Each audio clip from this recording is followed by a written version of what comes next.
সমাজ উপস্থিতি, ভারত যেন আবার বাংলাদেশের দ্বিতীয় মুভ করতে না পারে।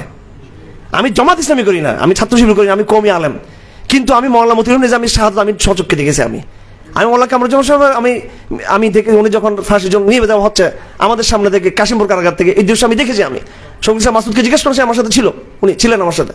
হ্যাঁ, যখন ওনার অর্ডার হয়ে গেল এবং যদি ওনার মৃত্যুদণ্ড কার্যকর কয়েক মাস লেট হয়েছে, কিন্তু আমাদের সামনে থেকে তাকে নিয়ে যাওয়া হয়েছিল।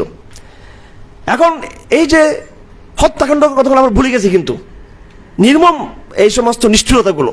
সালাউদ্দিন কাদের চৌধুরী আমাদের চট্টগ্রামের আমার গৌরব, এবং আমি বলতে চাই যে আমাদের আত্মীয় তিনি, আমি সেই হিসেবে আত্মীয় হিসেবে নয়, কিন্তু চট্টগ্রামের সন্তান সেই হিসেবে নয়, আমি তৌহিদ একজন ধারক বাহক হিসেবে।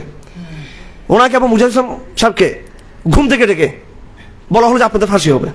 আপনি নিষ্ঠুরতা একটা দেখেন, সিস্টেম দেখেন। হ্যাঁ, এটা ভারতও তো এরকম হয় না।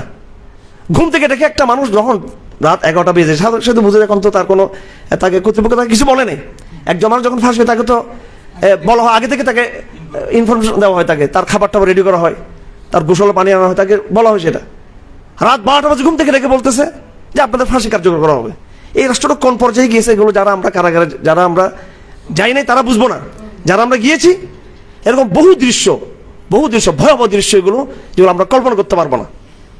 এই মেজর জিয়া, আমি আপনাদের সবাইকে বলে দিতে চাই, সেই জন্য বাইর হতে না পারে, তার কিন্তু ফাঁসি হওয়া উচিত। তার এই মেজর জেনারেল জিয়াউল হাসান, সে কত গুম কত খুনের সাথে সে যুক্ত।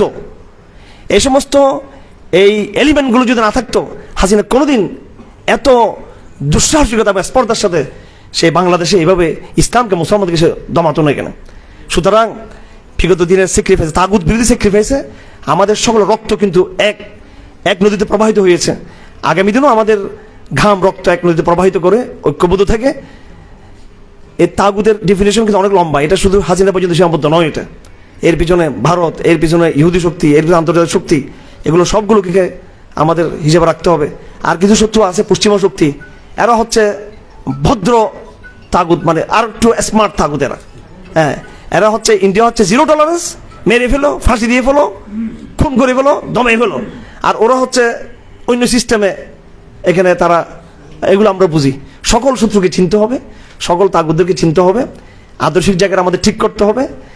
আর যতই আমি এই আদর্শিক জায়গা ঠিক করি না কেন, যতই আমি তাত্ত্বিক আলাপ আলোচনা করি না কেন, যতই আমি অনেক কিছু বুঝি না কেন, যদি আমাদের মধ্যে যদি ঐক্যটা যদি না থাকে, এখন আমি সলিউশন একটা জিনিসে মনে করি, এই তাগুতকে বিদূরীকরণে আর আল্লাহর বন্দেগী প্রতিষ্ঠা করার ক্ষেত্রে সলিউশন একটাই, সেটা হলো আমাদের মধ্যে একটা ঐক্য তৈরি করা।